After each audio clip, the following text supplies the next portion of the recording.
Trinitarians wrongly believe this verse states that Jesus is God, but it says, was in the form of God. Most Trinitarians wrongly interpret this verse to teach equality, but the verse states, did not count equality with God. Finally, the word grasp, as found in most Trinitarians' translations, has no support from the Greek. The underlying Greek word is only found once in the Bible. Because of this, a definition can only be obtained from other Greek writings during this time period. Based on these writings, this verse never means grasp. The word grasp is a substitute for a problematic word that will be covered. Please continue watching as we expand on this summary. Existing in the form of God is not the same as being the God the form represents. Being in the form or configuration of someone is not being that actual person. Children are in the form of their parents, but are not their parents. Simply put, Jesus is not God in this verse. Separately, 2 Corinthians 4:4 teaches that Jesus is the image of God, and Colossians 1:15, Jesus is the image of the invisible God. These verses confirm that Jesus is not the same God that the form represents. The meaning of the Greek word form is disputed within this verse by Trinitarians. This is because it does not make Jesus God. The word form is found 2 additional times in the New Testament. This word consistently means outward appearance or shape and never means essence. The Septuagint, which is the Greek Old Testament used by Jesus, contains this word 6 times. The word never means essence. The Theological Dictionary of the New Testament strikingly concludes the term always refers to the exterior, to that in man which may be seen. Because the word form is difficult for Trinitarians, some scholars claim ambiguity and then assign a more favorable definition. The Word Biblical Commentary Philippians says, in view of the objections to these 4 options, perhaps the best approach to the meaning of form is A, to admit that it is a word whose precise meaning is elusive. The book continues and assigns a more favorable Trinitarian definition. This somewhat enigmatic expression then appears to be a cautious, hidden way for the author to say that Christ was God, possessed of the very nature of God. The exegetical form of biblical interpretation forbids the addition of theological charged presuppositions. Instead, it seeks to understand the author's historical intended meaning. Every Trinitarian Bible commentary consulted, implicitly or explicitly, made Jesus the same God or equal in essence to his Father. The Baker exegetical commentary, Philippians, writes, Caseman, as we have noticed, was absolutely right in emphasizing that being in the form of God is equivalent to being equal with God. This commentary calls itself exegetical when another Trinitarian author's opinion sets a standard. The letter to the Philippians, this commentary writes, if we conclude that the form of God means the glory of God, and that the glory of God is intimately related with the being of God, then we will also conclude that the phrase existing in the form of God points to Christ's being in very nature God.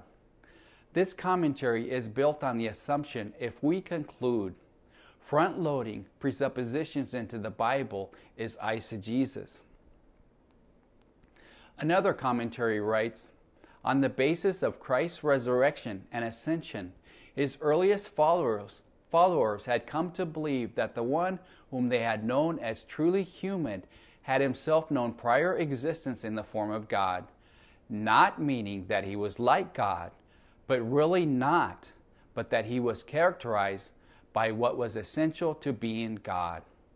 This understanding correctly lies behind the NIV's in very nature God. If the early followers of Jesus Christ considered him to be the same God as the Father, it would be unnecessary for these commentaries to weave such fabrications. The Bible should define one's theology, not one's theology, the Bible. There are two significant questions before us. Was Jesus equal to God the Father? And what is the meaning behind the English word grasp used in most translations? A careful study will indicate that Jesus did not count equality with God. Here are two translations of Philippians 2:6. Starting with the ESV, most Trinitarians read this verse to read, Jesus did count equality with God a thing to be grasped. But again, the verse says that Jesus did not count equality. This can be confirmed by an examination of the Greek text. It contains a negative adverb that is properly translated as did not, as found in most translations.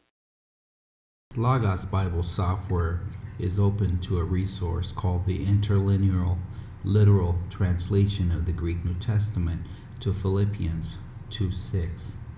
On the top is the Greek text matching the original Greek word order. In English, the word order is different than the Greek, so a literal translation word by word from the Greek into English will not match exactly to English grammar. Who is the subject of the sentence? In the form of God subsisting is an embedded clause that can be translated as who existing in the form of God. Now we have a word group with not, rapine, esteemed. The word it is a theological motivated addition that is not found in this Greek word text.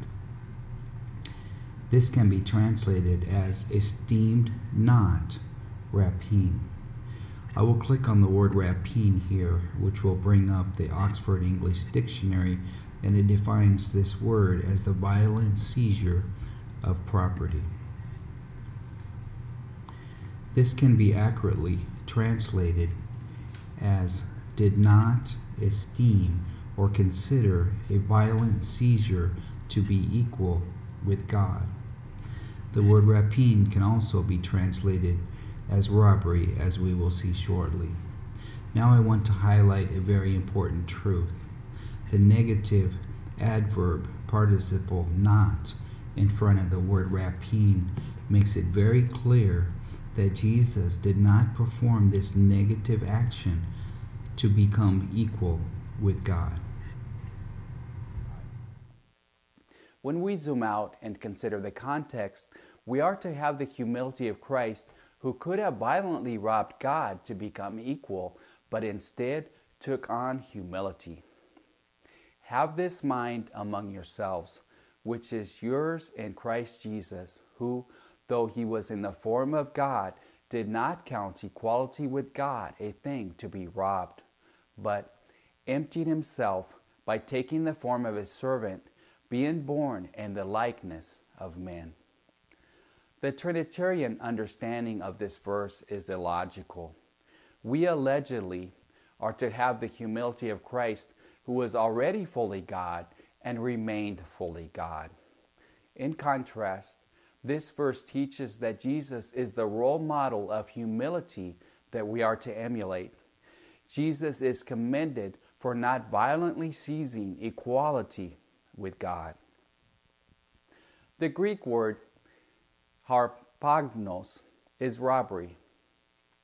This Greek word is only found once in the Bible and is not used in the Greek Septuagint of the Old Testament. Therefore, the meaning of this word has to be acquired from writings outside the Bible. The most respected biblical Greek lexicon of our day is probably a Greek-English lexicon of the New Testament and other Christian literature, also known as BDAG. This lexicon, like most, if not all mainline Hebrew and Greek dictionaries, was formulated by Trinitarian scholars. For this word they write, rare and non-biblical Greek, not found at all in the Greek translations of the Old Testament. In our literature, only in Philippians 2:6. The first half of their word meaning that follows is correct based on word usage outside the Bible. A violent seizure of property, robbery. What follows are a listing of ancient sources that have this definition. But the sentence continues and strikingly writes, which is next to impossible in Philippians 2:6. The state of being equal with God cannot be equated with the act of robbery. But wait a minute. The verse does not say that Jesus was equal with God. Jesus did not commit robbery to make himself equal with God. The ESV again states, did not count equality with God a thing to be grasped, but it should be robbery. So the rationale provided by BDAG for dismissing the correct meaning of this word displays extraordinary theological bias. BDAG instead could have referenced the verbal form of the word robbery, which they list separately, which is found 14 times in the New Testament. They did not, because the verbal form of this word usually means some kind of violent seizure. According to BDAG, the two primary meanings of the Greek word robbery in the verbal form means to make off with someone's property by attacking or seizing, steal, carry off, drag away, to grab or seize suddenly so as to remove or gain control, snatch, take away. The Old and New King James versions have a translation of this verse unlike any other. It says, who being in the form of God did not consider it robbery to be equal with God. This version states that Jesus did not consider it robbery to already possess equality with God. But there are some serious problems with this translation. On a practical level, if Jesus was equal with God, what is the point of him not considering this robbery? Secondly, and more importantly, while the King James Version is commended for being the only major translation to use the word robbery, they deceitfully inserted one word into the verse that is not found in the Greek that totally changed the meaning of this verse. Let me give you an example with two sentences. He did not consider it robbery to assume the throne. This person assumed the throne and did not consider it robbery to do so. Now the second sentence is identical except it removes the word it.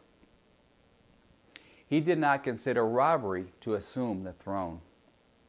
Now this person would not even consider the act of robbing to assume the throne. So the addition of the word it changed the meaning of the sentence by 180 degrees.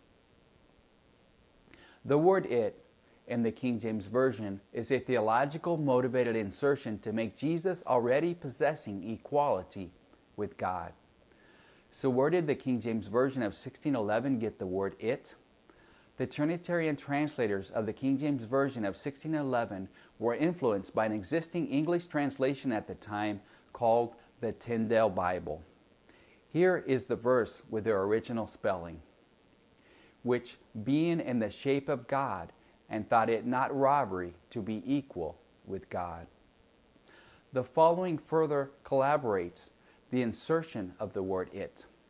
Here is a New King James Version interlinear from Logos Bible software. Please notice how the word it is placed under the Greek word robbery.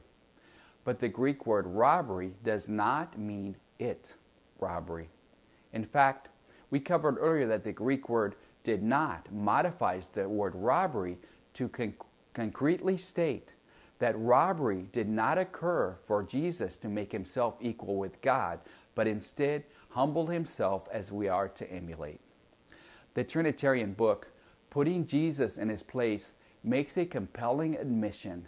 The rendering did not consider it robbery to be equal with God, New King James Version, following the King James Version, which has the least support among biblical scholars today, would mean that Christ was equal with God and did not think that he had taken that status wrongfully. While Mr. Bowman concedes that the King James Versions have the least support The book goes on to minimize this admission by stating his rightful status of equality with God. In conclusion, Philippians 2:6 is part of a 3-verse sentence. So the flow of verse 5 continues into verse 6. The flow of verse 6 continues into verse 7.